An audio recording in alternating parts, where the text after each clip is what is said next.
کربلا کے میدان میں حق اور باطل کی لڑائی ہوئی، خدا نے تماشا دیکھا، دونوں کو لڑا کے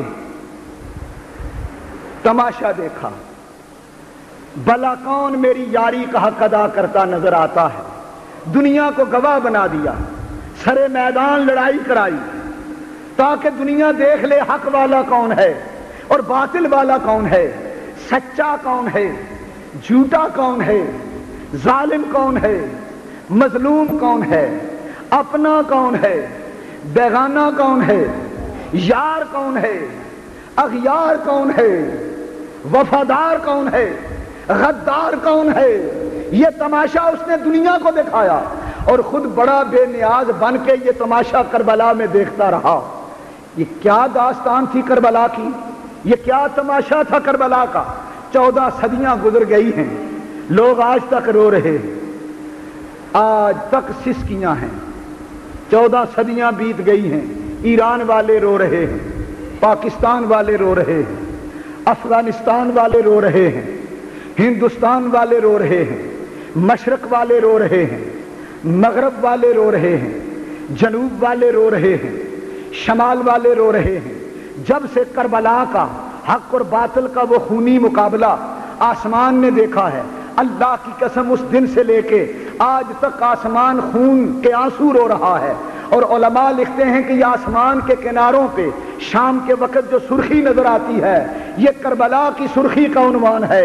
اس سے پہلے آسمان پہ کبھی سرخی نہ آئی تھی۔ کربلا کا مارکا دیکھ کر آسمان رو رہا ہے، زمینیں رو رہی ہیں، چاند اور سورج رو رہے ہیں، عرش و فرش رو رہے ہیں۔ کچھ وہ لوگ ہیں جو دنیا سے مر گئے، ان پہ کوئی رونے والا نہیں۔ ایک حسین تھا جس کے غم میں زمین روئی، آسمان رویا، فرش رویا، عرش رویا، جنات روئے، فرشتے روئے، اپنے بھی روئے، بیگانے بھی روئے، جی بھر کے روئے۔ یہ رونا کبھی ختم نہ ہوگا، یہ رونا چلتا رہے گا، یہ آنسو اسی طرح بہتے رہیں گے۔ اگر ساری دنیا کی آوازیں اور شور اکٹھے کر لیے جائیں تو جو شور حسین کے غم میں اٹھا ہے اس شور کا کوئی شور مقابلہ نہیں کر سکتا۔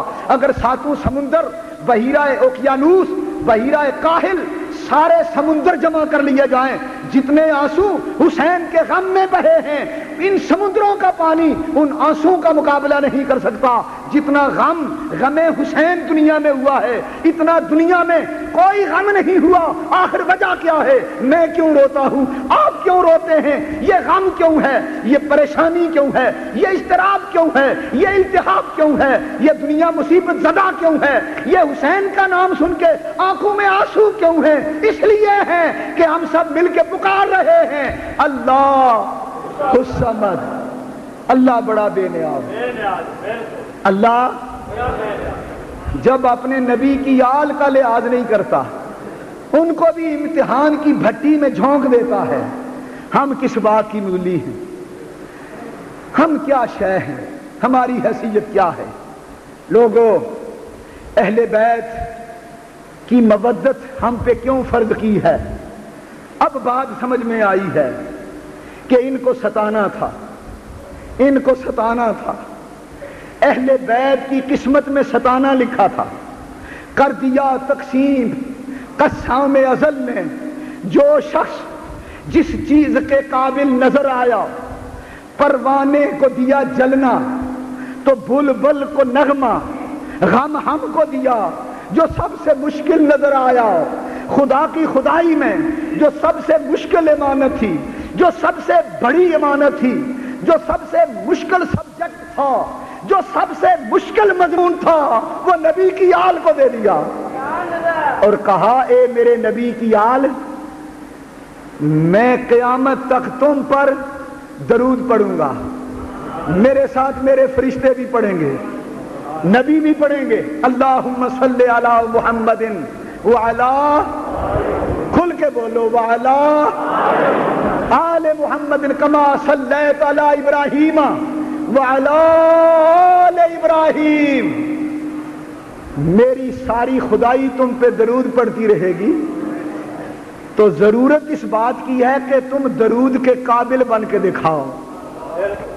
میری ساری خدائی تم پہ سلام بھیجتی رہے گی ضرورت اس بات کی ہے کہ تم سلام کے مستحق بن کے دکھاؤ، پھر میں رب ہو کے وعدہ کرتا ہوں، وعدہ لیتا ہوں، نبی کی زبان سے وعدہ لیتا ہوں، گواہ بناتا ہوں ساری کائنات کو، اور یہ اعلان کراتا ہوں لا اسألکم علیہ اجرا الا المودۃ فی القربی، میں خدا بے نیاز ہوں لیکن میری بندہ نوازی بھی تو دیکھو نا۔ اگر تمہارے ساتھ میں نے بے نیازی کا برتاؤ کیا ہے تو اے نبی کی اہل بیت، میں نے بندہ نوازی کا برتاؤ یہ کیا ہے، میں نے صاف صاف اعلان کر دیا ہے قیامت تک آنے والے مسلمانوں، اگر مجھے خدا مانتے ہو تو نبی کی آل پہ درود پڑھا کرو، اللہم صلی علی محمد وعلا، کھل کے بولو وعلا وعلا وعلا۔ میں خدا ہو کے حکم دیتا ہوں جس کے سینے میں رائی کے برابر ایمان ہے وہ نبی کی آل پہ مودت کیا کرے اور نبی کی آل کے دشمنوں پہ لعنت کیا کرے۔